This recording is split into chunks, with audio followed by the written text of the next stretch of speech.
আসসালামু আলাইকুম।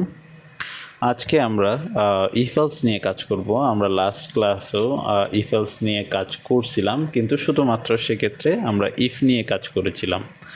আজকে আমরা করব হচ্ছে ইফেলস নিয়ে, অর্থাৎ ইফেলসের যে কন্ডিশনস আছে এই কন্ডিশনটা নিয়ে আমরা কাজ করব। আমরা যদি এখানে দেখি যে আমাদের যেমন এখানে পাইথন প্রোগ্রামে শর্ত সাপেক্ষে কোনো স্টেটমেন্ট বা কার্য সম্পাদনের জন্য ইফ স্টেটমেন্ট ব্যবহৃত হয়। ইফ স্টেটমেন্টের সাথে অন্যথায় অর্থাৎ এলস স্টেটমেন্ট ব্যবহৃত হয়, যেটাকে আমরা নর্মালি যদি আমরা এই ব্লক চিত্রের মধ্যে দেখি যে ইফের পর একটা কন্ডিশন আছে এবং কন্ডিশনের পর একটা স্টেটমেন্টস আছে, অর্থাৎ কন্ডিশনটা যদি ট্রু হয় তাহলে স্টেটমেন্টটা পাস হবে। কিন্তু এলসের ক্ষেত্রে কোনো ধরনের কন্ডিশন নেই, কারণ হচ্ছে এলসের কখনো কন্ডিশন লাগে না, কারণ এলস মানে হচ্ছে ইফ যদি ট্রু না হয় তাহলে ফলসটা কন্টিনিউ হবে, অর্থাৎ ফলসের ক্ষেত্রে এলসটা কন্টিনিউ হবে। উল্লেখ্য যে ইফ এলস কন্ট্রোলে ব্যবহৃত শর্ত সাধারণত এক বা একাধিক লজিক্যাল বা রিলেশনাল এক্সপ্রেশন হয়। এটা একক হতে পারে, দুইও হতে পারে, বা এর মাল্টিপলও হতে পারে। ইফ কন্ডিশন স্টেটমেন্টের পর কলম বসে, যেটা আমি আগের ভিডিওতে বলেছিলাম।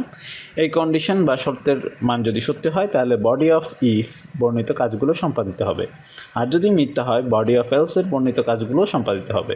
তো এখানে আমরা একটা ফ্লো চার্ট দেখাইছে, ওই ফ্লো চার্টটাই বেসিক্যালি বোঝাইছে হচ্ছে এখানে ইফের কন্ডিশন থাকবে, আর ইফের কন্ডিশন যদি ট্রু হয় তাহলে সেক্ষেত্রে ইফের বডিটা প্রিন্ট হবে, আর যদি ইফের কন্ডিশন ফলস হয় তাহলে এলসের বডিটা প্রিন্ট হবে।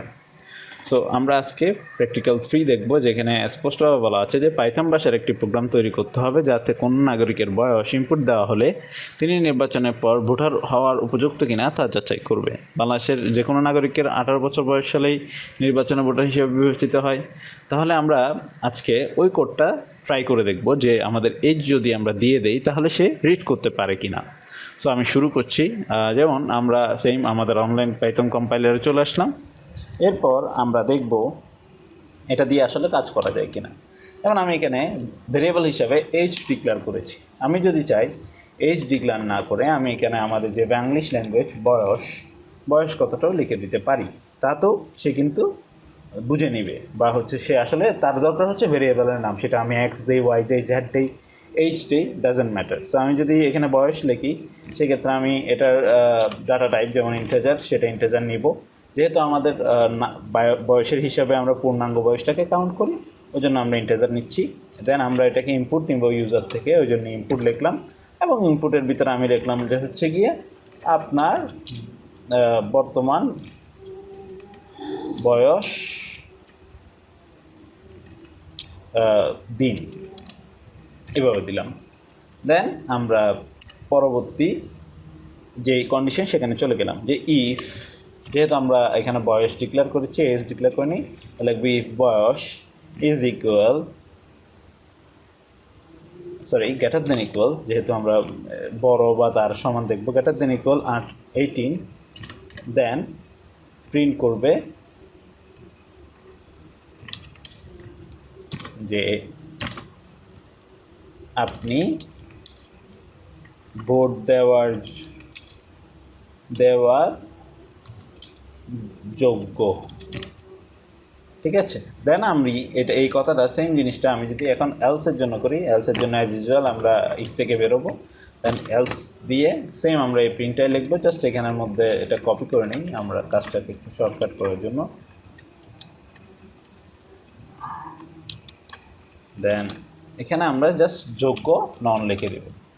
কারণ আমাদের মোটামুটি প্রোগ্রাম রেডি। আমরা এখন যদি রান করে দেই এবং এখন যদি আমাদের বয়স এখানে দিই 25, তাহলে আমাকে দেখাবে আপনি ভোট দেওয়ার যোগ্য।